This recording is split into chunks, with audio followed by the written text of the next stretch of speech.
ونعوذ بالله من شرور أنفسنا ومن سيئات أعمالنا. من يهده الله فلا مضل له ومن يضلله فلا هادي له. وأشهد أن لا إله إلا الله وحده لا شريك له، وأشهد أن محمدا عبده ورسوله صلى الله عليه وعلى آله وصحبه أجمعين وعلى من اتبعهم بإحسان إلى يوم الدين. أما بعد، فإن أصدق الحديث كتاب الله، وخير الهدي هدي محمد صلى الله عليه وسلم، وشر الأمور محدثاتها، وكل محدثة بدعة، وكل بدعة ضلالة، وكل ضلالة في النار. أعوذ بالله من الشيطان الرجيم. بسم الله الرحمن الرحيم. يا أيها الناس اتقوا ربكم الذي خلقكم من نفس واحدة وخلق منها زوجها وبث منهما رجالا كثيرا ونساء، واتقوا الله الذي تساءلون به والأرحام إن الله كان عليكم رقيبا. يا أيها الذين آمنوا اتقوا الله حق تقاته ولا تموتن إلا وأنتم مسلمون. يا أيها الذين آمنوا اتقوا الله وقولوا قولا سديدا يصلح لكم أعمالكم ويغفر لكم ذنوبكم، ومن يطع الله ورسوله فقد فاز فوزا عظيما. وقال تعالى في موضع آخر: وعاشروهن بالمعروف فإن كرهتموهن فعسى أن تكرهوا شيئا ويجعل الله فيه خيرا كثيرا. تمام تعریفیں، ہر طرح کی تعریفیں اس بابت کا تو ذات ہی کے لیے لائق و سزاوار ہے جو تمام جہانوں کا مالک ہے، خالق ہے، رازق ہے، پھر میرا اور آپ کا معبود ہے، اور تمام انبیاء پر اور ہمارے نبی محمد صلی اللہ علیہ وسلم پر درود و سلام ہو۔ محترم حضرات، آج اگر ہم مسلم معاشرے پر نظر ڈالتے ہیں تو معلوم ہوتا ہے کہ مسلم معاشرہ، مسلم سماج جھگڑوں میں پھنسا ہوا ہے۔ اختلافات، بحث و مباحثہ، گھر گھر جھگڑے، بات بات پر جھگڑے، ہر معاملے میں جھگڑنا اور بحث و مباحثے میں اور اختلافات کا نظر ہو چکا ہے مسلم معاشرہ۔ آپ جائیے قضا گھر گھر میں میاں بیوی کے اختلافات، جھگڑے، اور آپ اگر قضاءت کے دفتروں میں جائیں گے تو دفتروں میں فائلوں کی فائلیں پڑی ہوئی ہیں، خلا کی، طلاق کی خلا کی فائلیں پڑی ہوئی ہیں، اور اسی طرح عدالتوں میں جائیں گے تو عدالتوں میں ایک دوسرے کی شکایتیں لے کر پہنچتے ہیں۔ طلاق کے اور خلا کے معاملے اور واقعات زیادہ وہاں پائے جاتے ہیں۔ پولیس اسٹیشنوں میں ایک دوسرے کی شکایتیں کرنے کے لیے پہنچے ہوئے ہیں کہ شوہر بیوی کی شکایت، بیوی شوہر کی شکایت کے لیے پولیس اسٹیشنوں میں پہنچے ہوئے ہیں۔ تو یہ مسلم معاشرہ تباہی کے دہانے پر پہنچ چکا ہے۔ اختلافات، جھگڑے اور بات بات پر، چھوٹی چھوٹی باتوں پر جھگڑنا، ہوٹلوں میں جھگڑنا، جگہ جگہ جھگڑنا، یہ ان کی عادت بن چکی ہے۔ اس کے علاوہ ایک اور چیز بھی ہے جو کہ بہت خطرناک ہے، وہ ہے جادو کرانا، یعنی آپسی تعلقات، آپسی دشمنی کی وجہ سے، آپسی نفرتوں کی وجہ سے ایک دوسرے پر جادو کروانا، تعلقات کو توڑوانا اور تعلقات کو رکوانا، رشتوں کو رکوانا، یہ بھی مسلم معاشروں میں دیکھا گیا ہے۔ کتنی افسوسناک بات ہے، جادو کرنا، جادو کرانا حرام ہے، لیکن اس کے باوجود مسلم معاشرہ اس میں مبتلا ہے، آپس کی دشمنیوں کی وجہ سے، آپس کی نفرتوں کی وجہ سے۔ اسی لیے کہ زندگی میں شریعت کے اصولوں کا نفاذ نہیں ہے۔ دینداری اور تقوی کی بنیاد پر معاملات نہیں طے پاتے ہیں اور رشتے نہیں طے پاتے ہیں۔ شہوت پرستی، نفس پرستی، مادہ پرستی، دنیا پرستی آخری حد تک پہنچ چکی ہے۔ پیسوں کی پوجا، پیسوں کی عبادت اور اپنی شہوتوں کی نفس پرستی اور شہوت پرستی آخری انتہا کو پہنچ چکی ہے، جس کی وجہ سے مسلم معاشرہ جھگڑوں کا شکار ہے، اختلافات کا شکار ہے۔ عزیز حضرات، ضرورت اس بات کی ہے کہ اس کے کیا اسباب ہیں، کیا وجوہات ہیں کتاب و سنت کی روشنی میں دیکھا جائے کیوں ایسا معاشرہ آج کا ہمارا ہو چکا ہے، اس کے وجوہات کیا ہیں، اسباب کیا ہیں۔ غور کرنے پر معلوم ہوتا ہے کہ اللہ تعالیٰ نے اپنی کتاب میں پرسکون زندگی کے لیے، راحت والی زندگی کے لیے، اطمینان اور چین والی زندگی کو کی تعلیم دیتے ہوئے اللہ تعالیٰ فرماتا ہے وَعَاشِرُوهُنَّ بِالْمَعْرُوفِ فَإِنْ كَرِهْتُمُوهُنَّ فَعَسَىٰ أَن تَكْرَهُوا شَيْئًا وَيَجْعَلَ اللَّهُ فِيهِ خَيْرًا كَثِيرًا۔ اپنی بیویوں کے ساتھ اچھی گزر بسر کیا کرو، یعنی ان کے ساتھ اچھی زبان رکھو، اچھا سلوک کیا کرو، ان کے ساتھ معروف انداز میں ان سے زندگی گزارا کرو۔ فَإِن كَرِهْتُمُوهُنَّ اگر تم کو ان کی کوئی عادت بے دینی، بے حیائی اور نافرمانی کے علاوہ، بے دینی، بے حیائی اور نافرمانی کے علاوہ تم کو ان کی کوئی عادت ناپسند ہو، کوئی صفت ناپسند ہو، فَإِن كَرِهْتُمُوهُنَّ فَعَسَىٰ أَن تَكْرَهُوا شَيْئًا، اسی ناپسندیدہ صفت کی وجہ سے ان سے نفرتیں مت کرو، ان سے دشمنیاں اور ان سے اختلاف مت کرو۔ فَعَسَىٰ أَن تَكْرَهُوا شَيْئًا، ہو سکتا ہے کہ جس چیز کو تم ناپسند کر رہے ہو اللہ تعالیٰ اسی میں تمہارے لیے بھلائی رکھتی ہو، یہ بھی ہو سکتا ہے۔ تو یہ اللہ کے نبی رسول اللہ صلی اللہ علیہ وسلم نے بھی یہ فرمایا ہے، حدیث ہے، مسلم کی حدیث ہے جس میں آپ صلی اللہ علیہ وسلم فرماتے ہیں لا يفرق مؤمن مؤمنة إن كره منها خلقا رضي بالآخر۔ ایک مومن شوہر اپنی مومنہ بیوی سے نفرت نہ کرے، ناپسند نہ کرے اس کو، بے حیائی، بے دینی اور نافرمانی کے علاوہ، بے حیائی، بے دینی اور نافرمانی کے علاوہ کسی بنیاد پر، کسی عادت کی وجہ سے اس کو ناپسند نہ کرے، کیونکہ مومن مرد میں، مومن عورتوں میں اور بھی بہت ساری خوبی ہوتی ہیں، اور بھی بہت اچھے اچھے اخلاق ہوتے ہیں۔ ایک صفت ناپسند ہو تو دوسری صفت اس کو ضرور پسند آئے گی۔ رضی منها بآخر، یعنی دوسری صفت، دوسری عادت سے وہ اس کا خیال کرتے ہوئے اس کے ساتھ اچھی گزر بسر کیا کرے اور اس سے کو نفرت نہ کرے، اور اس سے نفرت کی بنیاد پر اس کو طلاق نہ دے، اور نفرت کی بنیاد پر خلا کا مطالبہ نہ کرے۔ دونوں کے لیے ہے، شوہر اور بیوی دونوں کے لیے یہ حکم ہے، آیت میں اور حدیث میں۔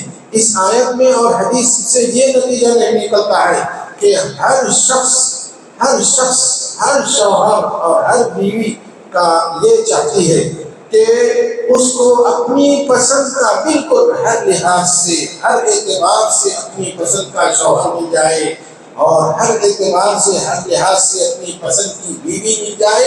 یہ کامیاب اور خوشگوار زندگی کا راز نہیں ہے۔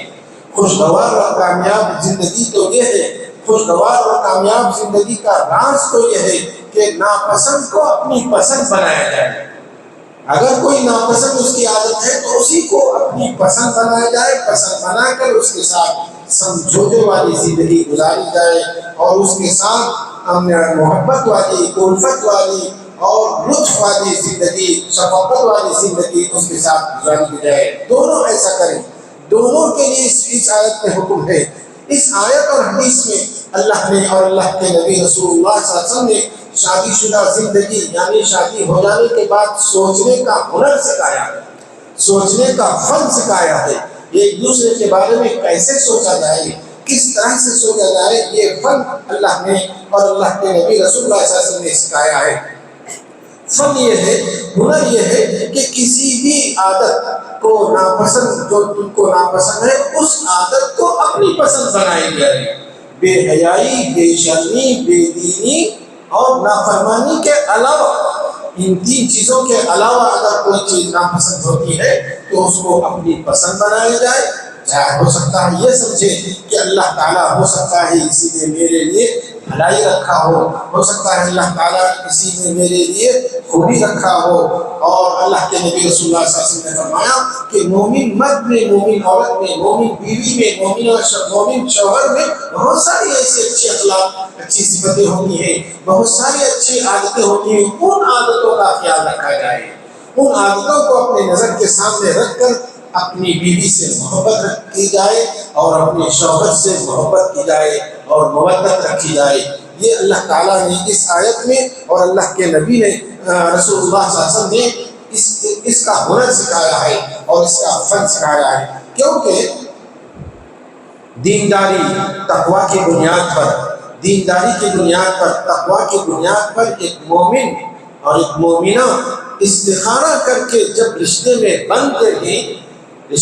بن جاتے ہیں، استخارہ کرنے کے بعد، دینداری اور تقویٰ کی بنیاد پر استخارہ کرنے کے بعد اب اس میں سوچنے کی ہی ضرورت نہیں، کیونکہ اللہ پر توکل کیا جائے، اللہ پر بھروسہ کیا جائے، اللہ پر مکمل یقین، تقدیر پر مکمل یقین رکھتے ہوئے جیسی بھی زندگی ہو اس زندگی کو اپنی پسند کی زندگی بنائی جائے، اور یہ یقین رکھا جائے کہ اللہ نے جو فیصلہ ہمارے بارے میں کیا ہے، ہم دونوں کو ملانے کا یہ فیصلہ غلط نہیں ہو سکتا ہے، کیونکہ ہم نے دینداری، تقویٰ اور استخارہ کر کے اس رشتے میں ہم آپس میں ایک دوسرے سے بندھے ہوئے ہیں۔ اس طرح کا سوچ رکھی جائے اور اس طرح سے سوچ رکھ کر جو معاشرتی زندگی، سوشل لائف کو گزارا جائے۔ اسی طرح اللہ کے نبی رسول اللہ صلی اللہ علیہ وسلم کی ایک اور حدیث ہے جس میں آپ صلی اللہ علیہ وسلم فرماتے ہیں الدنیا متاع وخیر متاعها المرأة الصالحة اذا نظر الیها سرته واذا امرها اطاعته واذا غاب عنها حفظته في نفسها وماله۔ بڑی پیاری حدیث ہے، اللہ کے نبی رسول اللہ صلی اللہ علیہ وسلم نے فرمایا دنیا ساری کی ساری فائدہ اٹھانے کے، اس کے سامان سارے کے سارے فائدہ اٹھانے کے ہیں، لیکن سب سے بہترین چیز دنیا کی، سب سے بہترین انعام اللہ کا دنیا میں، سب سے بہترین نعمت اللہ کی دنیا میں المرأة الصالحہ، نیک صالحہ عورت ہے۔ نیک صالحہ عورت سب سے بہترین اللہ کا خزانہ ہے اور اللہ کی نعمت ہے، اللہ کا احسان ہے۔ اور نیک صالحہ عورت کیسی ہوتی ہے، اس کی صفت کیا ہے، یہ بھی بتایا۔ اذا نظر الیہا سرته، شوہر جب اس کی طرف دیکھے تو خوش ہو جائے۔ واذا امرها اطاعته، شوہر جب اس کو کسی کام کا حکم دے فوراً بجا لائے، فرما برداری کرے۔ اور شوہر جب غائب ہو تو اپنی عزت کی حفاظت کرے اور شوہر کے مال کی حفاظت کرے۔ تو یہ صفتیں بتائی گئی۔ تو اس حدیث میں اللہ کے نبی رسول اللہ صلی اللہ علیہ وسلم نے جب یہ فرمایا ہے کہ نیک صالحہ عورت بہترین خزانہ ہے، بہترین انعام ہے، تو اس سے یہ بات معلوم ہوتی ہے کہ ہر نیک صالحہ عورت، ہر نیک صالحہ دلہن کسی شوہر کے لیے، کسی دلہے کے لیے بہترین بیوی بن سکتی ہے، بہترین بیوی بن سکتی ہے اور بہترین نیک صالحہ بیوی بن سکتی ہے، جبکہ اللہ کے نبی رسول اللہ صلی اللہ علیہ وسلم نے اس کی طرف اشارہ کیا ہے۔ تو بہرحال لیکن نیک صالحہ بیوی کو کے ساتھ زندگی گزارتے ہوئے کامیاب زندگی گزارے، تعلقات والی، الفت والی، محبت والی زندگی گزارنا یہ شوہر کا کام ہے۔ اس کو ایسا بنانا، اس کو اس طرح سے بنانا، اپنی بیوی کو اللہ کا انعام بنانا، اپنی بیوی کو اللہ کا بہترین خزانہ بنانا، یہ شوہر کا کام ہے۔ اس کے لیے سب سے پہلے شوہر کی ذمہ داری ہے کہ وہ عورت کا قدردان بنے، بیوی کی عزت کرے، بیوی کو بہت یعنی اس کی جس طرح سے عزت کرنی چاہیے اس کی عزت کرے، اور اس کے ساتھ اس کے اندر جو حسن باطن ہے، حسن سیرت ہے، اس کے جو بہترین اوصاف ہے، اس کو ڈھونڈ کر ان اوصاف کا خیال رکھتے ہوئے اس سے فائدہ اٹھائے، کیونکہ ہر مومنہ بیوی میں بہترین اخلاق ہوتے ہیں، ہر مومنہ بیوی میں بہترین صفتیں ہوتی ہیں، اور ہر مومنہ بیوی میں بہترین الفت والی، محبت والی، راحت والی، چین والی، سکون والی زندگی گزارنے کے سارے اسباب اور ساری صفتیں اس کے اندر موجود ہوتی ہیں۔ اسی لیے اللہ کے نبی رسول اللہ صلی اللہ علیہ وسلم نے فرمایا دنیا کی سب سے بہترین چیز المرأة الصالحہ، نیک عورت ہے۔ تو نیک عورت کو فائدہ اٹھانا یہ مرد کا کام ہے کہ مرد اپنے لیے اس کو اس طرح سے استعمال کرے۔ اس کے لیے ضروری ہے کہ دونوں ایک دوسرے کو اللہ کی طرف سے انعام سمجھیں، دونوں ایک دوسرے کو اللہ کی طرف سے احسان سمجھیں کہ اللہ نے ہمارے بارے میں جو فیصلہ کیا ہے، اللہ نے ہمارے بارے میں جو حکم لگایا ہے وہ غلط نہیں ہو سکتا۔ اللہ نے ہمارے تقدیر میں ہمارے بارے میں جو لکھا ہوا ہے وہ لکھا ہوا غلط نہیں ہو سکتا۔ اس لیے دونوں جب یہ اس طرح کے یقین کے ساتھ، اس طرح کے عقیدے کے ساتھ زندگی گزاریں گے تو دونوں ایک دوسرے کو راضی اور خوش رکھنے کی کوشش کریں گے، اور ایسی کوشش کو وہ عبادت سمجھیں گے۔ شوہر سمجھے گا کہ میری بیوی کو خوش رکھنا ایک عبادت ہے، بیوی سمجھے گی کہ میرے شوہر کو راضی اور خوش رکھنا عبادت ہے۔ بہرحال ضرورت اس بات کی ہے کہ ایک دوسرے کو راضی رکھیں، ایک دوسرے کو خوش رکھیں اور اختلافات سے بچیں۔ اسی طرح ہر مومن لڑکا اور ہر نوجوان لڑکی یہ چاہتی ہے کہ مجھ کو ایک بہترین نوجوان لڑکا یہ چاہتا ہے کہ نیک صالحہ بیوی مل جائے، مطیع و فرما بردار بیوی مل جائے۔ اسی طرح ہر نوجوان لڑکی یہ چاہتی ہے مجھ کو ایسا شوہر مل جائے جو میری بات سنے اور خوب مال والا بھی ہو، پیسے والا بھی ہو، لیکن نیک صالحہ لڑکی، نیک صالح لڑکا شوہر کسی دکان میں ریڈی میڈ سامان کی طرح مل جاتا ہے کیا؟ کہ ریڈی میڈ سامان کی طرح دکان میں لگا ہوا ہے، چلو چل کر خرید لے، ایسا نہیں ہے، ایسا ممکن نہیں ہے، اور نہ ہی ایسا ہو سکتا ہے، بلکہ اس کے لیے محنت کرنا پڑتا ہے۔ ہر ماں باپ اپنی بیٹیوں کو، ماں باپ اپنی اولاد کو محنت کر کے اس طرح کے لائق بنائیں، اس طرح کے فائد بنائیں کہ وہ اپنی شادی شدہ زندگی میں کامیاب بن سکیں، شادی شدہ سوشل لائف میں اپنے آپ کو خوشگوار زندگی گزارنے کے قابل بن جائیں۔ تو ماں باپ کی یہ کوشش ہونی چاہیے، ماں باپ کی یہ تربیت ہونی چاہیے۔ ایسا اسی وقت ہو سکتا ہے جب کہ تربیت کی جائے، اگر تربیت نہ ہو تو ایسا اس وقت نہیں ہو سکتا ہے۔ اس کے لیے سب سے پہلے مرد کے اندر دو صفتوں کا ہونا ضروری ہے۔ مرد کے اندر، شوہر کے اندر دو صفتوں کا ہونا ضروری ہے کہ اپنی شادی شدہ زندگی کو کامیاب بنایا جائے اور شادی شدہ زندگی میں خوشگواری لائی جائے۔ سب سے پہلے مرد کے اندر یہ صفت ہونی چاہیے کہ اپنی بیوی کی سچی ہمدرد ہو، اپنی بیوی کا وہ سچا ہمدرد ہو، اس کے ساتھ سچی ہمدردی رکھے۔ اور دوسری بڑی صفت یہ ہونی چاہیے کہ وہ صبر و تحمل سے کام لے، انتہائی صبر کرنے والا، انتہائی برداشت کرنے والا ہو، چھوٹی چھوٹی باتوں پر غصہ نہ کرے اور چھوٹی چھوٹی باتوں پر، چھوٹے چھوٹے معاملے میں اپنے آپ کو آپے سے باہر نہ ہو جائے۔ اللہ کے نبی رسول اللہ صلی اللہ علیہ وسلم کی سیرت سے ایک واقعہ میں آپ کے سامنے پیش کرنا چاہتا ہوں۔ اس کا ذکر حدیثوں میں ہے اور بخاری اور مسلم میں بھی اس کا ذکر ہے۔ اللہ کے نبی رسول اللہ صلی اللہ علیہ وسلم عائشہ کے گھر تشریف فرما ہوتے ہیں، اتنے میں کچھ مہمان آتے ہیں، مہمانوں کا خیال رکھتے ہوئے دوسری بیوی کے گھر سے کھانے کا ایک طبق، کھانے سے بھرا ہوا ایک برتن آتا ہے۔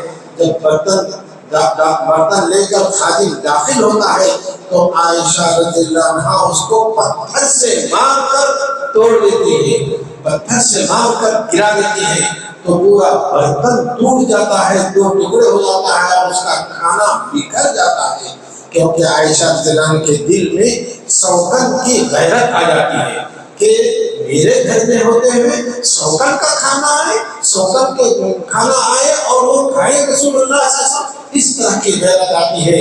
تو اللہ کے نبی رسول اللہ صلی اللہ علیہ وسلم اس ٹوٹے ہوئے برتن کو اپنے مبارک ہاتھوں سے جمع کرتے ہیں اور اس کھانے کو اپنے مبارک ہاتھوں سے جمع کرتے ہیں اس برتن میں، اور کہتے جاتے ہیں غارت امکم، غارت امکم، یعنی تمہاری ماں کو غیرت آ گئی، تمہاری ماں کو سوکن پڑے کہ سوکن کی غیرت آ گئی اس طرح سے انہوں نے یہ حرکت کی. آپ نے اس کھانے کو جمع کیا، پھر اس برتن کو جمع کیا، اور پھر گھر سے عائشہ ہی کے گھر سے اس ٹوٹے ہوئے برتن کے بدلے میں دوسرا اچھا برتن بھجوایا، اور اس میں جو کھانا تھا وہ کھانے کے بجائے دوسرا کھانا اللہ کے نبی رسول اللہ صلی اللہ علیہ وسلم نے اس بیوی کو بھیجایا جہاں سے یہ کھانا آیا ہوا تھا. تو اس سے بات معلوم ہوتی ہے کہ اللہ کے نبی رسول اللہ صلی اللہ علیہ وسلم کس طرح تحمل اور برداشت کا معاملہ اپنی بیویوں کے ساتھ کرتے تھے. آپ نے عائشہ رضی اللہ کو ڈانٹا نہیں، عائشہ رضی اللہ کو سخت سست نہیں کہا، بلکہ یہ کہا غارت امکم، تمہاری ماں کو غیرت آ گئی، تمہاری ماں کو غیرت آ گئی. اس طرح سے آپ نے بار بار کہا. تو اس لیے ضرورت اس بات کی ہے کہ نہایت ہی تحمل اور برداشت سے کام لیا جائے اور بیوی سے سچی ہمدردی رکھی جائے. اسی طرح بیوی بھی سخت محنت کرے.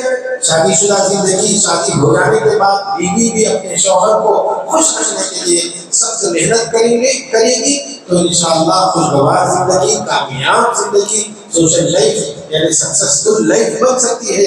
اللہ کے نبی رسول اللہ صلی اللہ علیہ وسلم نے فرمایا اذا صلت المرأة، امام احمد نے مسند احمد نے اس حدیث کو ذکر کیا ہے، اذا صلت المرأة خمسها وصامت شهرها وحصنت فرجها وأطاعت زوجها قيل لها من أي أبواب الجنة شئت ادخلي. بڑی پیاری حدیث ہے کہ جب بیوی 5 وقت کی نماز پڑھتی ہے اور رمضان بھر کے روزے رکھتی ہے اور اپنی عزت کی حفاظت کرتی ہے اور اپنے شوہر کی اطاعت کرتی ہے تو ایسی بیوی سے قیامت کے دن کہا جائے گا جنت کے جس دروازے سے چاہا جنت میں داخل ہو جا. تو اس طرح سے شادی شدہ زندگی کو کامیاب بنانے کے لیے، خوشگوار بنانے کے لیے، محبتوں بھری، الفتوں بھری، چین و سکون والی زندگی بنانے کے لیے دونوں کو بڑی محنت کرنا چاہیے. یہ سامان کی طرح، ریڈی میڈ سامان کی طرح نہیں ملتا ہے. اس لیے ضرورت اس بات کی ہے کہ اس طرف توجہ دی جائے. اسی طرح جب نکاح کے لیے، شادی شدہ زندگی میں شادی کے لیے جب شادی کے بندھن میں ایک لڑکی اور ایک لڑکا بن جاتے ہیں، دونوں مل جاتے ہیں تو 2 اپوزٹ شخصیتیں ہوتی ہیں. یہ 2 اپوزٹ شخصیتیں ہوتے ہیں. سب سے پہلے 2 اپوزٹ کیسے؟ 2 اپوزٹ صفات دونوں میں ہوتے ہیں. مرد میں ایک صفت ہوتی ہے، عورت میں ایک صفت ہوتی ہے. اپوزٹ صفت مخالف صفتوں کا میلان ہوتا ہے. سب سے پہلے یہ ہے کہ مرد کے اندر انانیت ہوتی ہے. مرد کے اندر انانیت ہوتی ہے. مرد انانیت کے جذبے سے بھرا ہوا ہے. مرد نام ہی ہوتا ہے انانیت کا. مرد نام ہی ہوتا ہے انانیت کا. اور انانیت ایسی صفت ہے کہ یہ اچھی بھی صفت ہے اور خراب بھی صفت ہو سکتی ہے. اس کو اچھی صفت کی طرح مثبت انداز میں استعمال کیا جائے اور صحیح استعمال کیا جائے تو زندگی پرسکون، اطمینان والی، محبتوں والی، الفتوں والی، سعادتوں والی، راحت والی زندگی گزر سکتی ہے. لیکن اسی صفت کو اگر غلط طور پر استعمال کیا جائے تو زندگی جھگڑوں والی، گھر جھگڑوں والا، تعلقات جھگڑوں والے بن جاتے ہیں. اللہ کے نبی رسول اللہ صلی اللہ علیہ وسلم کا ایک واقعہ مجھے یہاں یاد آ رہا ہے. حنین کی جنگ تھی. حنین کی جنگ میں مسلمانوں اور کافروں سے لڑائی گھمسان کا جنگ ہو رہی تھی. ایسے میں کافروں نے ایسا حملہ کیا، دشمن نے چھپ کر ایسا حملہ کیا کہ صحابہ بکھرنے لگے. صحابہ بکھر گئے. اللہ کے نبی رسول اللہ صلی اللہ علیہ وسلم نے فوراً یہ فرمایا انا النبی لا کذب انا ابن عبد المطلب، میں ہی نبی ہوں، میں جھوٹا نبی نہیں ہوں اور میں ہی عبد المطلب کا بیٹا ہوں. تو آپ نے وہاں آنا کا نعرہ لگایا. یہ ایسا آپ کا یہ ایسا فرمانا ایسا جوشیلا نعرہ بن گیا کہ صحابہ پلٹ کر ایسا وار کیے کہ دشمن کے چکے چکے. تو انانیت مرد کی خاصیت ہوتی ہے اور مرد اسی وقت کہلاتا ہے جبکہ اس کے اندر انانیت ہو. اگر انانیت نہ ہو تو وہ موم بن جاتا ہے، کوئی فیصلہ نہیں لے سکتا. اسی لیے ہم دیکھتے ہیں بعض گھرانوں میں مرد موم کی طرح ہوتا ہے. موم کی طرح اس کا کوئی رائے نہیں، اس کی کوئی حیثیت نہیں، ساری حیثیت وہ جو بیوی ہے اس کی حیثیت ہوتی ہے، تو مرد موم کی طرح ہو جاتا ہے اگر یہ صفت نہ ہو۔ تو بہرحال اسی کو اگر غلط انداز میں استعمال کیا جائے، منفی انداز میں استعمال کیا جائے اسی جذبے کو، تو جھگڑا کا سبب بن جاتا ہے۔ یعنی انانیت اگر تکبر کی حد تک پہنچ جائے، انانیت اگر غرور اور گھمنڈ کی حد تک پہنچ جائے اور اپنی بیوی کو کمتر سمجھنے لگے اور اپنی بیوی کو نوکرانی سمجھنے لگے، تو وہاں سے جھگڑے شروع ہوتے ہیں، وہاں سے اختلافات شروع ہوتے ہیں اور وہیں سے دشمنیاں شروع ہوتی ہیں۔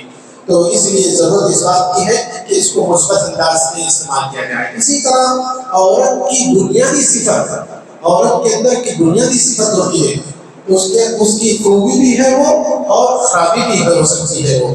اس کے اندر سب سے بنیادی صفت نرمی کی ہوتی ہے۔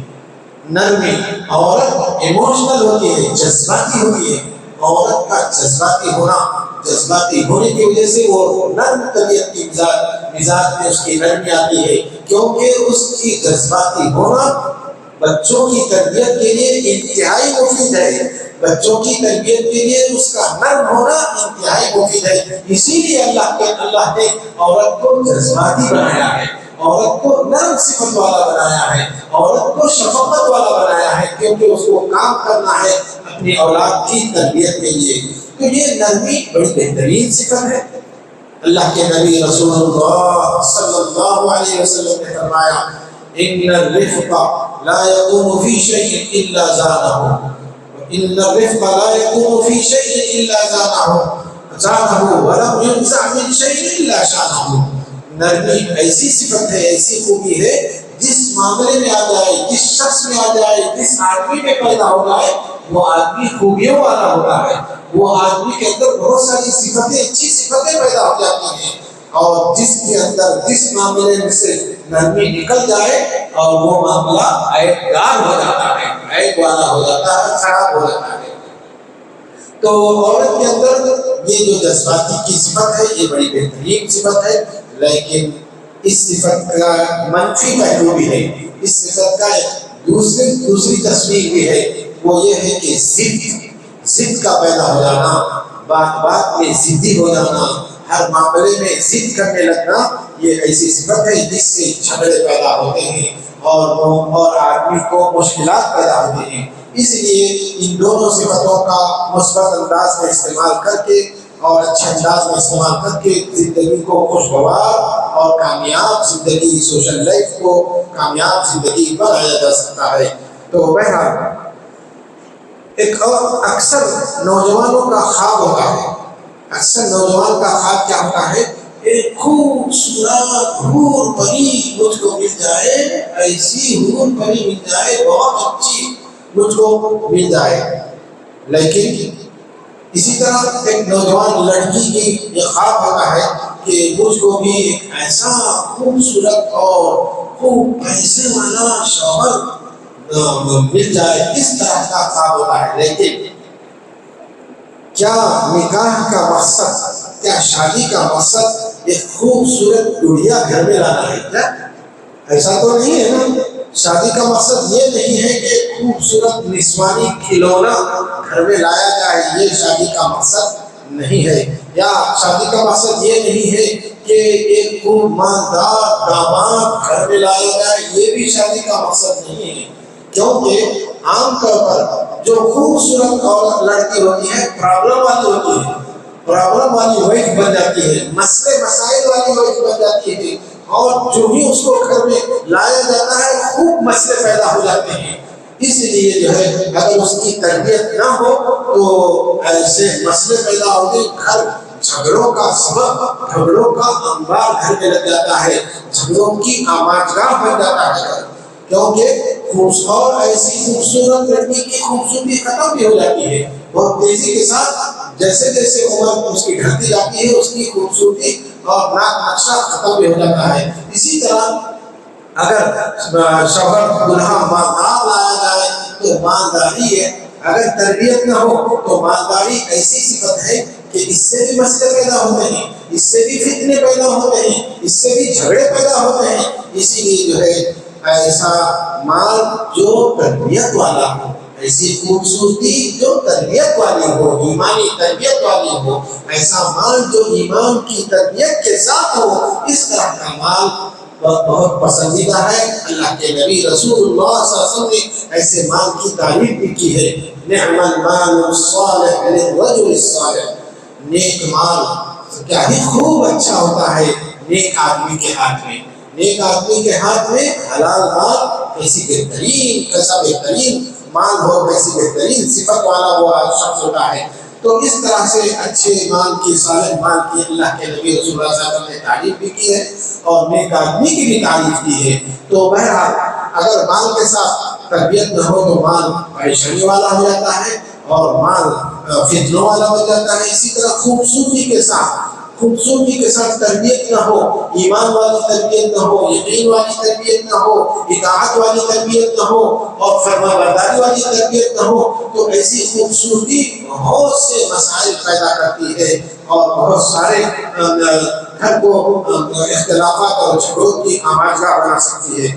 تو اس لیے ضرورت اس بات کی ہے کہ اس طرح توجہ دی جائے۔ اللہ کے نبی رسول اللہ صلی اللہ علیہ وسلم نے بھی یہ فرمایا ہے کہ فاظفر بذات الدین تربت یداک، اے لوگوں دیندار گھرانے میں اپنا رشتہ کرو، اے لوگوں دیندار لڑکی سے اپنا رشتہ کرو، اے لوگوں دیندار خاندان میں اپنا رشتہ کرو، اللہ کے نبی رسول اللہ صلی اللہ علیہ وسلم نے فرمایا۔ اسی طرح ایک اور حدیث میں اللہ کے نبی رسول اللہ صلی اللہ علیہ وسلم نے فرمایا اذا اتاکم من ترضون دینہ وخلقہ فزوجوہ، جب تمہاری لڑکی سے ایسا رشتہ آیا، تمہاری لڑکی کے لیے ایسا رشتہ آئے جس لڑکے کے بارے میں، اس کے دین کے بارے میں، اس کے اخلاق کے بارے میں تم مطمئن ہے اور تم کو اطمینان ہے کہ وہ لڑکا دیندار ہے، وہ لڑکا اخلاق والا ہے، تو فوراً اپنی بیٹی کو اس رشتے کو قبول کر لو۔ تو اللہ کے نبی رسول اللہ صلی اللہ علیہ وسلم نے سیرت دیکھنے کا حکم دیا ہے، صورت کے ساتھ سیرت بھی دیکھی جائے۔ لیکن آج کل ہمارا معاملہ انتہائی مادہ پرستی اور انتہائی شہوت پرستی، انتہائی نفس پرستی کی وجہ سے لڑکیوں میں خوبصورتی دیکھنا، ہائٹ دیکھنا، کیسی ہے، کس طرح کی ہے، اور سیرت کو نہ دیکھنا اور اخلاق اور صفات کو نہ دیکھنا، تربیت کو نہ دیکھنا، یہ ساری وجوہات ہیں یعنی اختلافات کے، اور یہ سارے وجوہات ہیں یعنی شادی شدہ زندگی میں جھگڑے پیدا ہونے کے۔ اللہ سے دعا ہے کہ اللہ تعالیٰ مجھے بھی آپ کو ان تمام باتوں پر عمل کرنے کی توفیق عطا فرمائے۔